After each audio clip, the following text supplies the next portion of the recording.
हमने अपनी जो थी डायरेक्ट एक्टिंग सारे याद कर लिए, ठीक है, सारे हमने उसके बारे में स्टडी कर लिए ड्रग्स में, ठीक है। अब हमने बात करनी है about indirect and cholinergic agonist, ठीक है।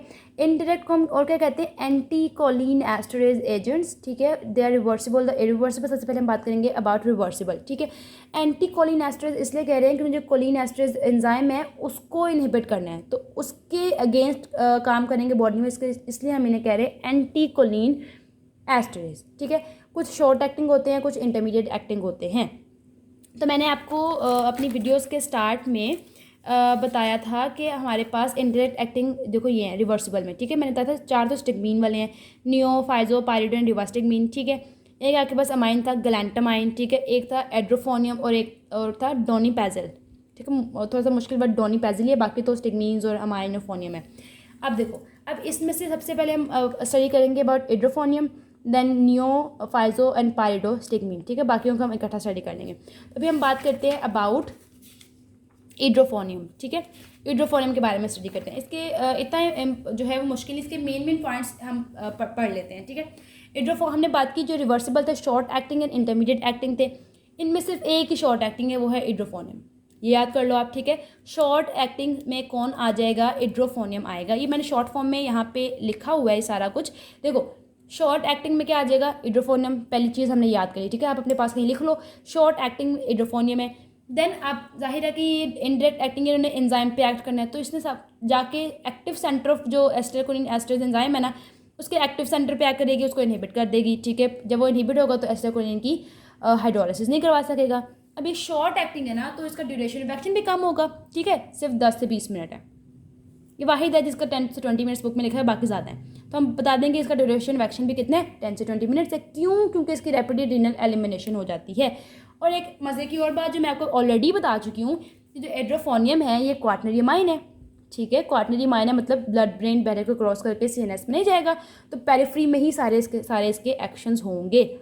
तो ये बहुत आसान हो गया, शॉर्ट एक्टिंग है, उसको एंजाइम को इनहिबिट कर देगा, ड्यूरेशन ऑफ एक्शन भी बहुत कम है और क्वाटरनरी अमाइन है। इंपॉर्टेंट पॉइंट्स है, इसको आप स्टार लगा के कहीं लिख लो। देन इसके यूज़ में मेन यूज़ जो आपको दिमाग में हमेशा होना चाहिए वो क्या है, माइस्थेनिया ग्रेविस, एड्रोफोनियम और माइस्थेनिया ग्रेविस, ठीक है। एड्रोफोनियम का कोई नाम ले, आपको फ़ौरन पता चलना चाहिए माइस्थेनिया ग्रेविस यार, ठीक है। तो माइस्थेनिया ग्रेविस की डायग्नोसिस के लिए हम जो है वो एड्रोफोनियम को यूज़ करते हैं, ठीक है। It is use in the diagnosis of myasthenia gravis, ठीक है। माइस्थेनिया ग्रेविस के बारे में अगर आपको थोड़ा सा ब्रीफली बताऊं तो ये एक ऑटो इम्यून डिजीज़ है, ठीक है। जिसमें क्या होता है कि जो हमारे न्यूरोमस्कुलर जंक्शंस होते हैं ना, वहाँ पे निकोटिनिक रिसेप्टर्स जो होते हैं उनके अगेंस्ट एंटीबॉडी बन जाती है और वो डिस्ट्रॉय होकर वो ख़त्म हो जाते हैं, वो निकोटिनिक रिसेप्टर्स, ठीक है। तो जब एसिटाइलकोलिन आती है नर्व टर्मिनल से, तो आगे उससे रिसेप्टर्स ही नहीं मिलते, ठीक है। जब रिसेप्टर्स नहीं मिलेंगे तो जाहिर है फिर उसका एक्शन भी नहीं होगा, तो स्केलेटल मसल जब कॉन्ट्रैक्ट नहीं करेंगे तो डैट मीन्स वो पैरालाइज हो जाएंगे, ठीक है। जाहिर है उस पर निकोटिनिक रिसेप्टर्स नहीं है ना, तो जाहिर है एसिटाइलकोलिन आएगा तो वो डीपोलराइज करेंगे। जब एसिटाइलकोलिन आ रहा है लेकिन वो रिसेप्टर्स ही नहीं है, डीपोलराइजेशन नहीं हो रही, तो स्केलेटल मसल्स कॉन्ट्रैक्ट नहीं कर पाएंगे, तो हम कहते हैं स्केलेटल मसल्स पैरालाइज हो गए, तो दैट इज़ माइस्थेनिया ग्रेविस। तो उसकी डायग्नोसिस के लिए हम इसको यूज़ कर रहे हैं, ठीक है। फिर और यूज़ क्या है इसका, फिर हमने देखना है कोलिन एस्टरेज इनहिबिटर थेरेपी, ठीक है। उसको असेस करने के लिए किसी पेशेंट में अगर कोलिन एस्टरेज एंजाइम है उसको इनहिबिटर थेरेपी दी जा रही है, मतलब इनहिबिट किया जा रहा है, थेरेपी में उसको इनहिबिट किया जा रहा है, तो उसको असेस करने के लिए, ठीक है, उस थेरेपी को हम जो है वो एड्रोफोनियम दे रहे हैं, ठीक है। फिर आपके पास एक होती है कोलिनर्जिक क्राइसिस और एक होती है माइस्थेनिक क्राइसिस। कोलिनर्जिक क्राइसिस होती है जब आपके पास एक्सेस कोलिनर्जिक स्टिमुलेशन हो जाए, ठीक है। एक्सेस कोलिनर्जिक स्टिमुलेशन हो जाए उसे हम कहते हैं कोलिनर्जिक क्राइसिस। तो आपने चेक करना हो वेदर इस पेशेंट में कोलिनर्जिक क्राइसिस है या माइस्थेनिक क्राइसिस है, ठीक है। उसको डिफ्रेंशिएट करने के लिए भी एड्रोफोनियम देते हैं। और लास्ट क्या चीज़ है, हम स्केलेटल मसल रिलैक्सेशन जब अपने जो है वो अपकमिंग वीडियोस में पढ़ेंगे तो हमें पता चलेगा न्यूरोमस्कुलर ब्लॉकर्स होते हैं, और इसमें आपके पास एक है नॉन डीपोलराइजिंग न्यूरोमस्कुलर ब्लॉकर्स, ठीक है।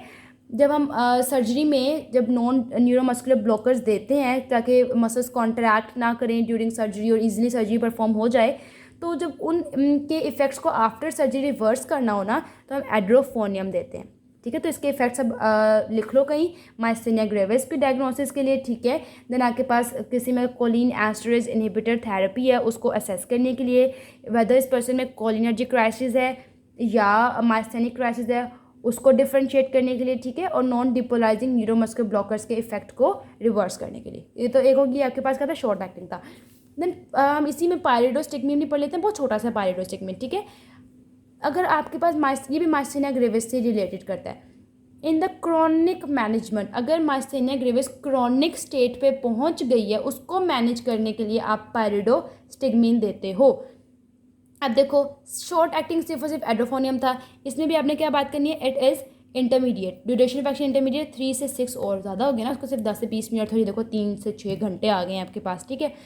और इसके एडवर्स इफेक्ट्स वो कह रहे हैं कि सिमिलर हैं टू द नियोस्टिग्मीन। तो जब नियोस्टिग्मीन के एडवर्स इफेक्ट्स पढ़ेंगे तो हमें पता चल जाएगा पायरिडोस्टिग्मीन के भी वही है, ठीक है। तो इसका मेन पॉइंट पायरिडोस्टिग्मीन का यही है याद रखने वाला कि chronic management of myasthenia gravis, और इंटरमीडिएट एक्शन इसका क्या है 3 to 6 आवर्स, ओके।